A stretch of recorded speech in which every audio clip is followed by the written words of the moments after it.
Eu vou comentando daqui, vocês vão comentando daí. Lembrando que isso aqui não é uma refutação. Eu não refuto ninguém. Vamos apenas argumentar em campos, né, perspectivas diferentes. Vamos embora. E as entidades diabólicas, eles trabalham unidos. Por isso que eles dividem a igreja. Hoje a igreja está muito dividida. Mas sempre foi assim, né? A igreja dividida. Nunca Pois foi é. uma coisa Não, coesa. não. Na igreja primitiva, se voltar lá no calendário, Sei. a igreja primitiva ela foi forte até o é? ano 300 depois de Cristo. Foi forte, unida para valer. Aí entrou Constantino, em 313 ele lança o Edito de Milão, em 325 ele estabelece o Concílio de Nicéia na Turquia, e ele então começa a deformar os valores. Aí nasceram santos, né, relíquias. Olha só, pessoal, historicamente falando, a igreja não era unida, né, gente? O cristianismo era um caldeirão, uma sopa com muitos ingredientes, muitas divergências, séculos 2 e 3, muitos braços, muitas seitas, muitas disputas, cristianismos diferentes sendo praticados, não era essa maravilha, não. E também não é culpa de Constantino determinadas coisas que ocorreram ao longo da história do cristianismo. Foi culpa dos pais da igreja, depois culpa do clero e por aí vai. Né? Constantino também não foi isso tudo que a galera tenta pintar, jogando nas costas dele, não. Mártires, né? Aí contaminou os valores.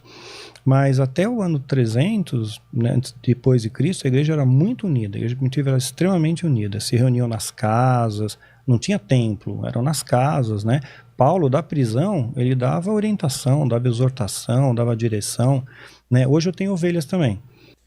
O cristianismo se reunia em lares, em cavernas, em espaços reservados, isso sim é um fato.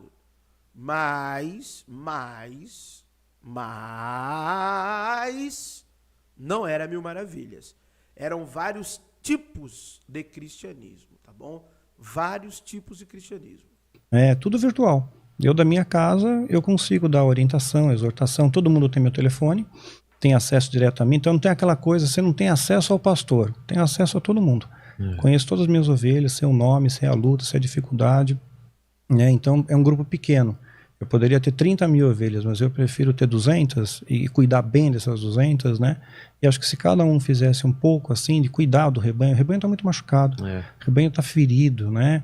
Está sangrando, então precisa realmente cuidar deles, né? E fortalecer a fé, porque fortalecendo a fé você não precisa ter medo dessas coisas. A luz afugenta o medo, né? Essa paz que transcende o entendimento, ela afugenta o medo. E os demônios, eles trabalham em parceria. Então eles sabem que se a gente ficar junto, unido como igreja, né? Mesmo tendo diferenças, né? Até você falou que vem um convidado aqui, a gente tem algumas diferenças, mas ó, meus dedos da mão são todos diferentes, eu fecho, formo um punho forte. Então, essas diferenças são pequenas, sabe? A nossa igualdade em Cristo tem que ser maior, né? O nosso amor tem que ser maior. Quer ver um exemplo de entidade que trabalha junto? No Antigo Egito havia uma entidade Ra, né? E tinha uma entidade Amon. Aí essas entidades se uniram e viraram um tal de Amon-Ra. Ele era o príncipe de Tebas, nasceu na quinta dinastia. Não confundir com Mun-Ra do Thundercats, né? Isso, Mun-Ra. Eu lembro, eu assisti. Espíritos... Calma aí, galera. Oxi, rapaz. São mitos, não são demônios, nem... eram deuses, né? Para a cultura egípcia, eram deuses, tá bom? É a mesma coisa de daqui a pouco vai acontecer, infelizmente por culpa dos próprios cristãos, né? Começar a ver certos vilipêndios e zombarias doutrinárias do cristianismo. Como, por exemplo, do próprio Cristo, ou do Espírito Santo, ou dos anjos cristãos, até porque anjos existiam no Antigo Egito, gente, muito antes de cristianismo. Os mensageiros, os malar, já estavam ali na religião de Ugarit, os mensageiros dos deuses, na mitologia grega, na mitologia egípcia, que é anterior à mitologia grega, na mitologia indo-ariana, Então, é uma bobagem querer falar Você tinha textos para mandar esses maus espíritos embora, aquilo que nós chamamos de demônios, no Antigo Egito, na Mesopotâmia, em Ugarite, textos que falam de exorcismo. Então, gente, lembrando, não é uma refutação ao Daniel Mastral, jamais. Aqui no Verdades Ocultas da Bíblia, a gente não refuta ninguém. Mas esse negócio de diminuir a religião e a cultura do outro em detrimento de uma narrativa cristã é algo meio chato, já para quem tem intelecto mínimo, né? Já é um meio chato. Tudo bem, o crentão, fundamentalista religioso, né? A pessoa que não tem sentido na vida fora a religião, para ela é importante. Demonizar as demais religiões é extremamente importante. Vide que eu não estou dizendo que não possa existir uma influência extrafísica na mente ou no comportamento humano, né? Fora do físico, né? Não estou dizendo isso, tá? Agora, querer jogar na conta de que tudo que a cultura humana produziu era ruim, era demônio de religião, e aí somente com o advento do cristianismo como religião e a reforma e por aí sim, agora somos os iluminados que sabemos a verdade espiritual. Éramos enganados, agora, brincadeira, né? Nada mais pagão do que o cristianismo, seus símbolos, o próprio mistério da encarnação, do Logos, tudo isso já era conhecido antes, ó. Muito antes. Inclusive, em relação a isso, eu até fiz uma série. Por que eu não dei continuidade a essa série? Agora eu não estou lembrando, eu deveria ter dado continuidade a essa série. Vou colocar aqui, ó, rapidinho, que é essa série aqui. Deixa eu ver se ela vai aparecer aqui. Apareceu. Isso aqui é uma série, né? Que eu falo de Fílon de Alexandria. Deixa eu colocar aqui para vocês. É uma série de vídeos aqui no VOB. Olha aqui, ó. Botei aqui. Jesus, Logos, inventado por Fílon de Alexandria, ou Jesus Logos. Então a gente mostra mesmo os escritos, falando que tem nos escritos de Fílon, dando referências e por aí vai. Se não me engano, eu fiz uma live também para tratar desse tema, ou não, eu fiz uma live em que na live eu acabei tratando desse tema, porque me perguntaram. Então, assim, não é novidade, né, gente? Cristianismo só é novidade na cultura de quem nasce num país cristão. Né? Para quem estuda a história, a evolução, as religiões pré-cristãs, a gente já sabe, né? No mundo me transforme nessa forma, como que é? Decadente de Mun-Ra. Eu lembro do Mun-Ra. Não é da sua época, né? Fantomas. Não, mas eu nunca gostei muito de... Não, eu era- gostava do Fantomas. Fantomas eu gostava pra caramba Pô, também. muito mais Mas que o o Mun-Ra Mun-Ra. era do Thundercats. Era o Thundercats. Era uma forma que... Sim, formas... sim. não sei o quê. Thunder. Pô, então foi baseado nisso, né? Pois é. Amon, como que é? Amon e Ra. É isso aí. Amon-Ra. Né? E ele foi tão importante que ele surgiu na 5ª dinastia, na 18ª, ele tem hieróglifos dele numa tumba de um faraó chamado Tutmés III lá, enchendo a bola do cara. Falou, eu te dou poder, estabilidade, meu nome, nome de Ra e tal. Então eles trabalham unidos. Por isso que eles querem dividir, porque eles sabem que caso dividido não prevalece. Então tem um monte de divisão na igreja. Mas Lúcifer mesmo, ele trabalha ou ele tem... E o pior, né?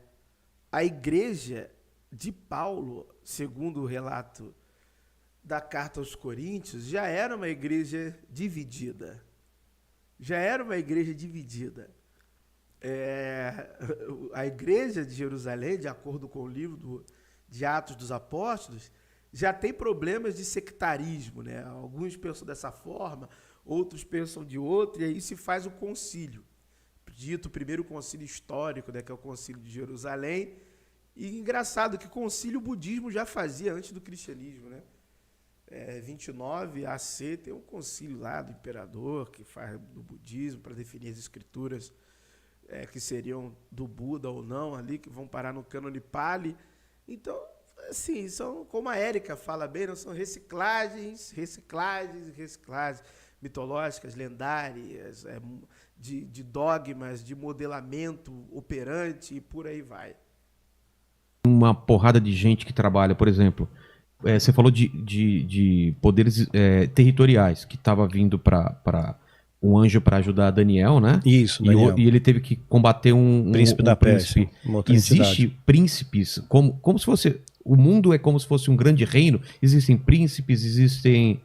O que falam, né? Que tem Principados, e tal. potestades. Existe alguém São- controlando o Brasil, alguém controlando o México, os Estados Unidos, ou é uma coisa mais ampla? Como que, Não, tem como os espíritos funciona isso? territoriais. Tem espíritos Quem que territoriais. decide isso? Existe um grande general que decide, você vai para Isso, lá? uma espécie de um grande Ah, general. é? Exato. É uma hierarquia? É uma hierarquia. Quando você fala principado, potestades, hostes da Qual que é maldade, qual é que é a- hierarquia, né? Os principados são os mais, São os mais- poderosos, tá. né? Agora, quer ver que nem anjo também tem hierarquia. Tem É. anjo, arcanjo, querubim, serafim. Exatamente. Tem hierarquia também. E Tanto aí é, espelha pros demônios também. sim, tanto é que quando o arcanjo Miguel, ele encontra com Lúcifer e ele está disputando o corpo de Moisés, vocês lembram dessa história? Não, Né? como que é a Eles estão história? disputando o corpo de Moisés. Então, assim, se Moisés ele fosse enterrado, ia virar um local de peregrinação. Sim. Então, o corpo dele foi transladado para o céu. Só que nesse interim, Lúcifer ele quis tomar posse do corpo. Ele quis o corpo, né? E houve uma contenda com o arcanjo Miguel. E o Miguel não repreende Satanás. Ele fala que o Senhor te repreenda. Por quê? Porque na mesma patente, Lúcifer é um querubim, né? E o outro é um arcanjo. Arcanjo não luta com o querubim? O querubim é mais poderoso, é uma hierarquia. O arcanjo não tá acima do querubim? Não, quer ver um exemplo? Ah, É incontestável. Deus ele manda guardar o caminho para a árvore da vida. tá. Era uma coisa muito preciosa a árvore da vida. Ninguém pode chegar perto. Quem ele põe? Querubins com espadas de fogo ali. Planejando. Eu vou explicar. Calma, calma. Vai ter uma aulinha de graça aqui para vocês sobre isso agora. Calma. Querubim, né? verdade. É a mesma patente de Satanás, o querubim ungido, né? É o cara mais sim, poderoso. os querubins são os mais poderosos. Então ele colocou querubins ali, não colocou arcanjo, não colocou serafim. Mas por Serafins que são da Miguel que adoração. vence? E como que Miguel venceu Lúcifer? Vamos lá, ótimo. Então vai entrar já numa outra pergunta. Pessoal, vamos lá. Querubim, né, aquele que guarda, que pode ter origem no vocábulo acadiano carabo, que é os poderosos, né, que tem muita semelhança quando você olha lá as descrições do livro do profeta Ezequiel, rosto de homem, de águia, boi e leão, aquelas descrições que você vê lá fantásticas, é baseada nos Shadows e Lamassos. Exatamente, Shadow e Lamaço, que eram figuras míticas já vistas no contexto da Mesopotâmia. Também existiam as esfinges no Antigo Egito, também existiam os grifos, né, na cultura dos povos gregos, por exemplo. Você tinha os seres alados com aparência humana também no Egito. Você vê isso, por exemplo, na tumba de Tutankhamon. Você vê essa representação. Inclusive, querubins humanoides com as asas voltadas para dentro, à semelhança da tampa do propiciatório. Tudo isto eu já mostrei aqui no Verdades Ocultas da Bíblia, tá bom?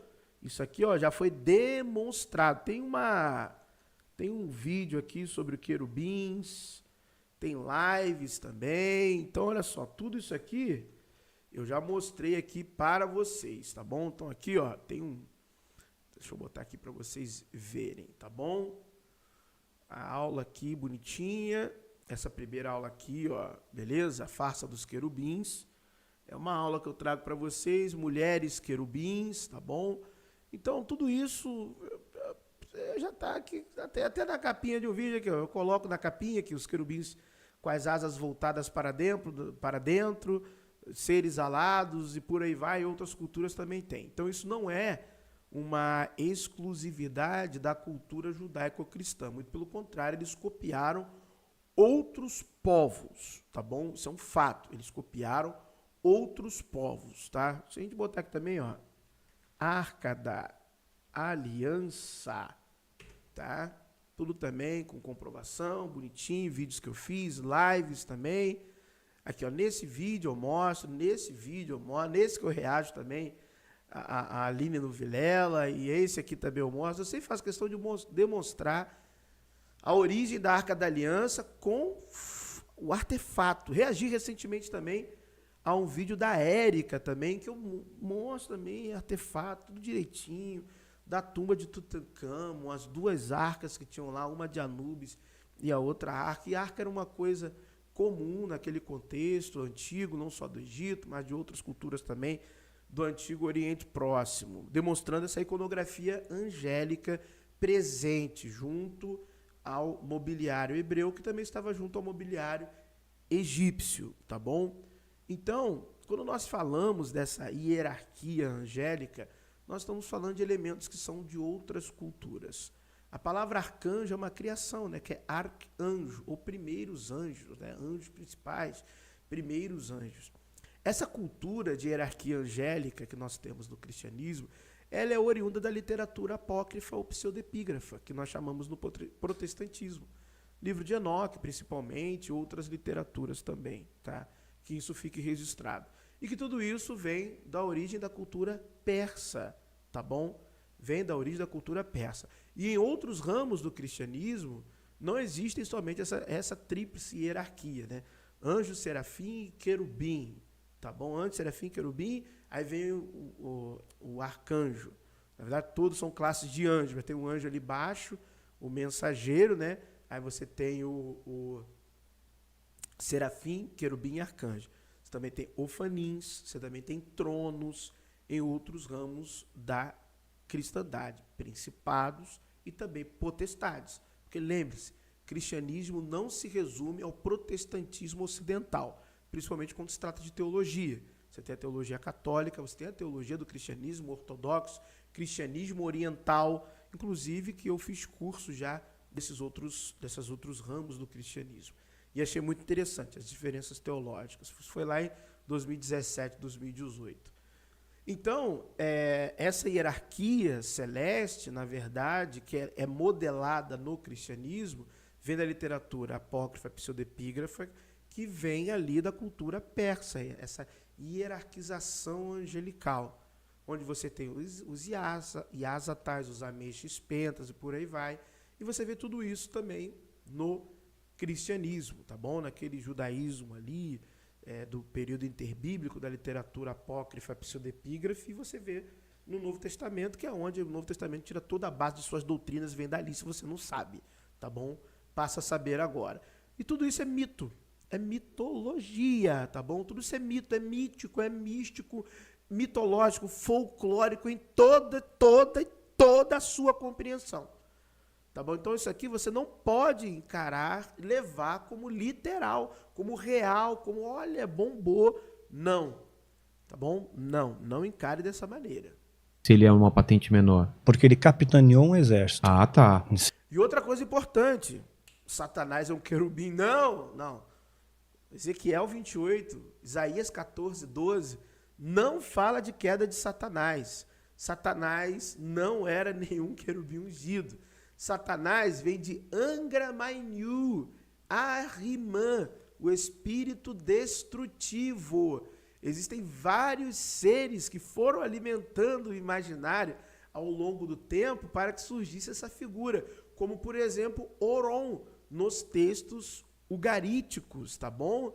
Que ele já é um tipo de Deus representado por uma serpente, em que El ordena a Oron que ele seja ali o responsável pelas punições, tá bom? Então você tem seres de diversas culturas que vão formando esse imaginário, tá? Até que a forma definitiva desse ser, como nós vemos moldado no cristianismo, o Ra-Satã do judaísmo, o Satanás, o Diabolos, que nós enxergamos, vem de Ahriman, vem de Angra Mainyu, vem da cultura e mitologia indo-ariana, persa, masdaísmo, zoroastrismo. E aí os judeus são influenciados no contexto do cativeiro e trazem esse pensamento, trazem esse folclore para a sua cultura judaica, que vai parar também no contexto bíblico. O anjo das trevas, né, lá dos essênios, né, que nós lemos aqui também,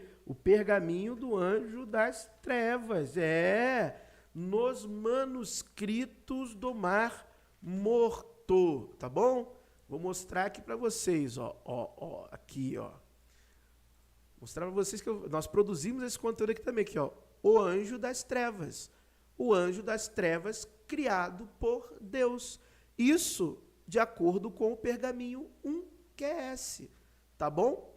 Então está lá, nós temos esse conteúdo produzido, já falamos de queda de Satanás, tanto reagindo, quanto outras coisas aqui, ó, principados e potestade, a condenação dos essênios, né? Os essênios têm uma condenação, tem sim uma espécie de julgamento ali, de juízo, né, para aqueles que são os ímpios ou os pecadores, tá?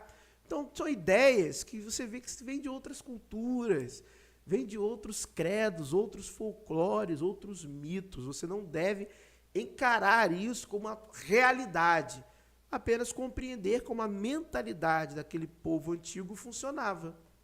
Sim, ele tem um exército a seu favor. Ele sozinho o Senhor te repreenda, mas ele tem um exército a seu favor.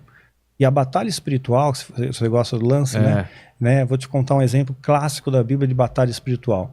Né? A geração de Moisés pereceu no deserto porque murmuravam, eram reclamões, né? Nada estava bom.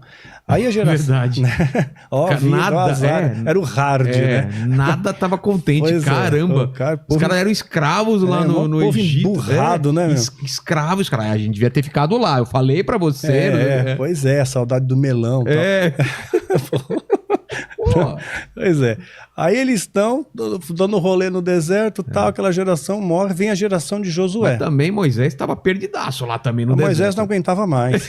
Sabe que foi por isso? Sabe, Deus ele deu uma graça para Moisés, eu tenho certeza que foi isso, porque eu me vejo no lugar de Moisés. Moisés estava de saco cheio daquele povo. Os povos reclamando. Então ele viu a terra prometida, ele chegou a ver, mas ele não entrou. Deus então mostrou, olha, essa aqui é a terra. Pode ficar tranquila que Josué vai entrar, tal. Então, ora, fecha teus olhos. Fechou. E quando Moisés abriu, ele está no céu, ele está na Jerusalém Celestial. Pô, é aqui que você vai ficar. Pronto, acabou aquele povo chato, meu. Ficaram lá, né? Então, acho que foi um presente para Moisés, né? Foi um presente. Aí Josué, ele está indo para conquistar Jericó. Só que ele vem de uma geração, ele é filho de uma geração murmurador. Aí a gente vai entrar na maldição hereditária. Lembrando, né, que historicamente falando, Moisés não existiu, tá bom? É uma construção mito-lendária. Moisés não existiu. Não há nenhum tipo de evidência para isso aqui, né? Tem até um vídeo aqui do VOB, que é esse aqui, né? Abraão não existiu, nunca existiram, sabe? José e Moisés. Esse é um vídeo que muita gente fica com as estruturas abaladas aí. Eu não sei por quê. Porque eu já fiz vídeos mais técnicos acerca desse tema. Moisés não subiu o Sinai, travessia do Mar Vermelho nunca aconteceu, isso não existiu. Já fiz vídeos, um mito mosaico, né, em busca do Moisés histórico. Nunca houve êxodo de Israel. Israel era o quintal do Egito. A arqueologia confirma, Josué nunca existiu, nunca conquistou a terra de Canaã. É tudo produções originais VOB, tá? O êxodo bíblico não aconteceu literalmente. Tá bom? Todas aquelas narrativas ali que foram produzidas para falar de um êxodo bíblico são pós-exílicas, são narrativas pós-exílicas, são cenários construídos, tá bom? O autor comete vários erros, imprecisões e por aí vai. E nós não temos evidências de um grupo de 2,5 milhões de pessoas caminhando naquela região. Não temos nenhuma menção desse povo no Egito. Tem Ixos, tem Apiru, tem Chassos, e tantos outros povos, e não citou. Hebreu não tem. Não tem porque não teve mesmo, tá bom? É um apanhado de tradições. Até Joséfo achava que os hebreus vinham dos Ixos e por aí vai. Então você tem uma série de questões, anacronismos temporais, estradas que não existiam, estradas que tinham outro nome, cidades que não existiam e por aí vai, tá? Inclusive eu fiz uma série, O Verdadeiro Êxodo, né? Eu falo aqui mostro diversas questões voltadas para isso. Assim também com patriarcas não existiram, tá bom? Então não adianta ficar triste. Não, agora é um fato. Isso é um fato mesmo. Não existiram mesmo. A galera tem um método que é apologista de tentar reconstruir o cenário. É aí que fica pior. Quando vai reconstruir cenário, pegar a lei da época, aí você pega a geografia e você vê, mas calma aí, isso aqui é do século VII, Caldeus não é desse tempo, filisteus não é desse tempo, bota lá na época de Isaac, filisteus não é desse tempo, caldeus não é desse tempo, essa cidade do século VII, esse costume era do século tal, não era? Então você vê que o autor está escrevendo de uma outra época, e não naquele tempo ali em si. Ele está construindo uma história. Não é igual eu pegar o filme ali do Homem-Aranha, que se passa, ele é de Nova York, ali Peter Parker, passou na rua tal, passou no Brooklyn, tá vendo? Homem-Aranha existe, porque existe a rua tal, existe o Brooklyn, existe não sei o quê. Então, se o cenário existe, o Homem-Aranha existe. É isso que os apologistas fazem, né? Infelizmente, em vez de falar a verdade para as pessoas, fala a verdade, são histórias, fábulas, folclores, com uma lógica moral, que tradicional e que é importante, foi importante à época e por aí vai. Êxodo capítulo 20, verso 5. Existe isso mesmo? Pois é. Eu pagar pelos pecados do meu pai, Pois do meu é, avô? eu vou te explicar isso. Tá. Então, tá lá, visita a iniquidade dos pais, dos filhos até terceira e quarta geração. Então, Josué Caramba. tá na linha de frente. Ele estava em qual geração? Na segunda Ele já geração? era a primeira, né? Era a primeira geração. Primeira, sim. Nasceu no deserto, tanto é que ele vai ter que circuncidar aquele povo que Tá. não teve. Então, ele vai para a conquista. E Deus fala com ele, olha, não tenha medo, eu sou contigo, tal. Aí, o que o Josué vai fazer? Tudo certinho, ele segue a cartilha. Santificai-vos, pois amanhã o Senhor vai fará maravilhas no meio de vós. Josué 3:5. Então ele pede a santificação. Não adianta você ir para a batalha sem santificação. O diabo vai te rechaçar. Senão ele vai te ver um monte de buraco em você, um monte de brecha em você, ele vai atacar. Aí depois que ele busca a santificação, você inverte o dígito, né? Josué 3:5, Josué 5:3. Aí ele vai circuncidar toda aquela geração que nasceu no deserto. Não nasceram no Egito e saíram circuncidados. Eles nasceram, então não tinham circuncidados. E era importante a circuncisão porque fazia parte da aliança. Então eles se alinharam com os valores de Deus. Depois que ele se alinha, Josué capítulo 5 ainda, aparece um anjo para ele. No momento ele não entende que é um anjo. Ele fala, você é dos nossos ou é dos nossos inimigos, né? Na boa, é uma pergunta idiota, porque se fosse do inimigo, tomava uma espadada já e ficava esperto, né? Mas ele perguntou, é dos nossos ou dos nossos inimigos? Ele fala, não, eu venho como príncipe do exército do Senhor. Ele é um príncipe, né? E ele está com espada desembainhada na mão, ou seja, ele está pronto para a guerra. Se o príncipe do exército está lá, o exército está junto dele. Ele não está sozinho. Josué, nesse momento, conquistou algo que a gente chama de autoridade espiritual. O mundo espiritual se mobiliza a favor de Josué. Só que tem a legalidade. Essa geração é filho de uma geração murmurador. Eles vão murmurar. Então o que o Josué faz? Josué 6:10. Que doideira. Vocês não vão falar nada. Não sai a palavra alguma de sua boca até o dia que vos diga gritai. Aí você grita. Ou seja, se ele não falasse isso, para todo mundo ficar mudo, ia começar a reclamar, porque são filhos de murmuradores. É o pecado hereditário. Você imita o pai, o filho imita o pai. O pai é alcoólatra, o filho é alcoólatra, sim. o filho do filho. O pai é mentiroso, o filho é mentiroso, né? E acontece isso muito, né? Acontece. E eu esperei falar isso tudo, vocês viram aqui que eu estava quieto, para vos informar que nunca caíram as muralhas de Jericó. Aquilo ali é um folclore. E nós encontramos nos textos ugaríticos, né, numa parte do épico de Quirete, a mesma passagem, o mesmo paralelo, exatamente. Só que no lugar de Josué é Quirete, no lugar de Jericó é Udum, no lugar de Raabe, a prostituta, é uma princesa, no lugar de Javé é El. E o texto é a mesma coisa, rodeia a cidade. No épico de Quirete, nós temos isso, tá bom?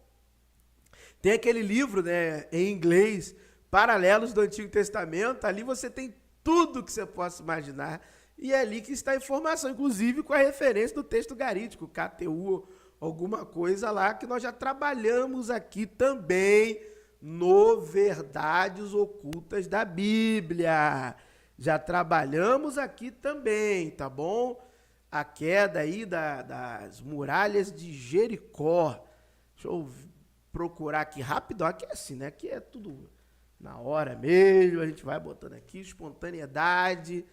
Olha aqui, ó. Nossa, mas é muito vídeo que eu fiz aqui sobre Jericó, tá? Então olha aqui, ó. Tudo isso aí, galera. A gente já Tudo produção original VOB, tá bom? Ó, lendo, artigo a fada das mulheres de Jericó. Olha aqui, ó. Deus não derrubou as muralhas de Jericó. Josué, as muralhas de Jericó, a verdade. Tudo produção VOB, ó. As muralhas de Jericó nunca caíram. Arqueólogos crentes mentem para você sobre Jericó. Josué e Quirta, que é Quiretes também. Olha aqui o vídeo aqui específico, ó. O vídeo específico é esse aqui, tá bom? Aqui, ó. A capinha, Histórias da Bíblia, cópias de Ugarit. Aí, olha aqui, ó. Josué e Quirta, que é Quiretes, tá bom? Udum e Jericó. A Bíblia copiando Ugarit. Tem o texto direitinho no Épico de Quirta, depois que ela ensina a Quirta como oferecer sacrifício. Ele diz para reunir suprimento de comida para 6 meses, para um exército de 300 mil soldados, sitiar o Dum, e por aí vai a história, tá bom? Então, ó, tem mais aqui, ó, Josué não conquistou Canaã e ponto final. Eu falo isso aqui também, tá bom? Êxodo bíblico, de novo, nunca aconteceu.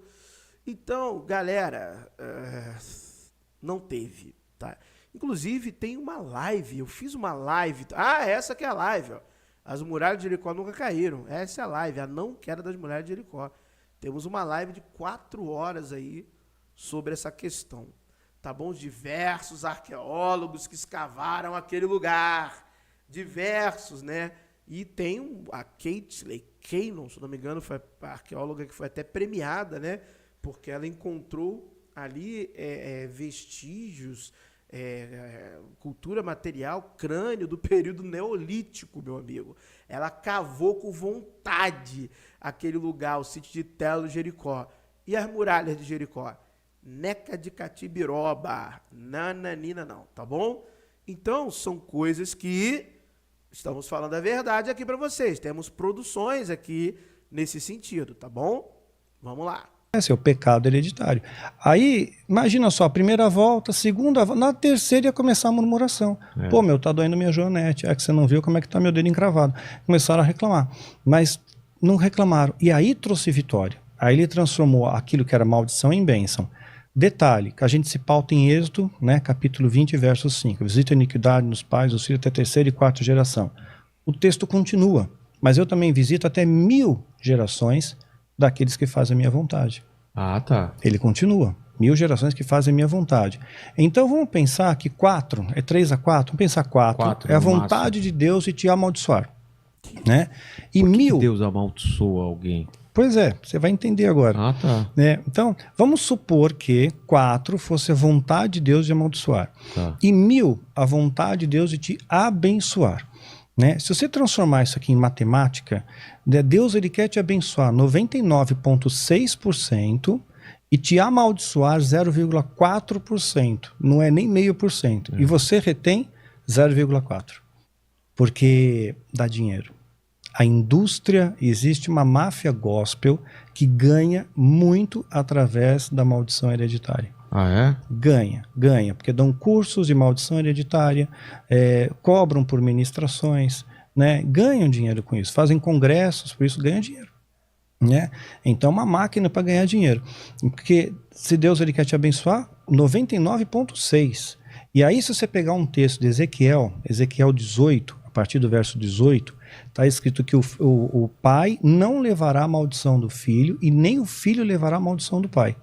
Ué, mas são então textos que são um contra o outro, né? Eles são antagônicos. Parece antagônico, né? Não são?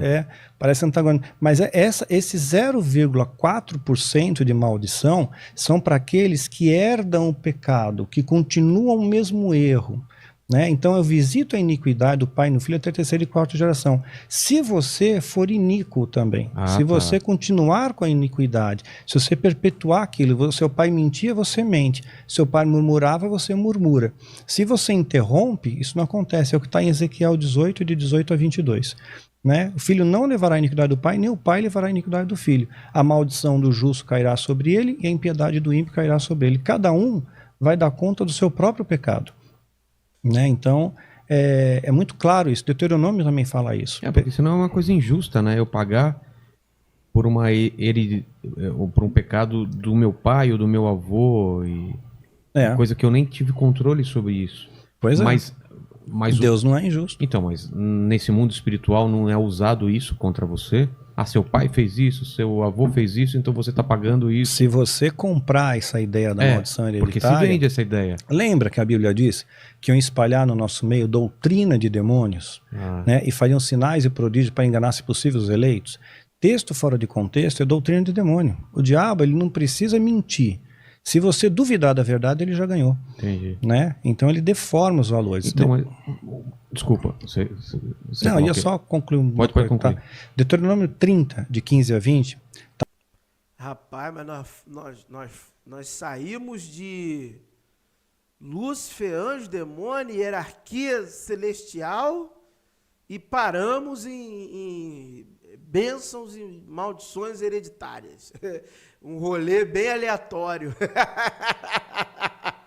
Está muito claro. Deus está falando, eu coloco diante de ti a vida e o mal, a bênção e a maldição. Tá. Você escolhe. A escolha é sua.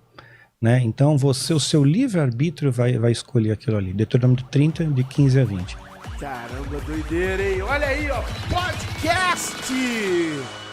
Inteligência Limitada, podcast do Vilela, né? Fazendo ali um corte, né? Uma entrevista com Daniel Mastral. Volto a dizer, onde ele estiver, que ele esteja em um bom lugar. Essa é a minha, vamos dizer assim, a minha vontade, meu desejo de coração. Onde ele estiver, que ele esteja em um bom lugar. Valeu, rapaziada. E aí? Viagem, né? Eu sei. Muito obrigado por teres assistido a mais um vídeo no canal Verdades Ocultas da Bíblia. Espero que tenham gostado deste vídeo, das contra-argumentações. Sempre lembrando, eu não refuto ninguém, apenas argumento em um campo de vista diferente.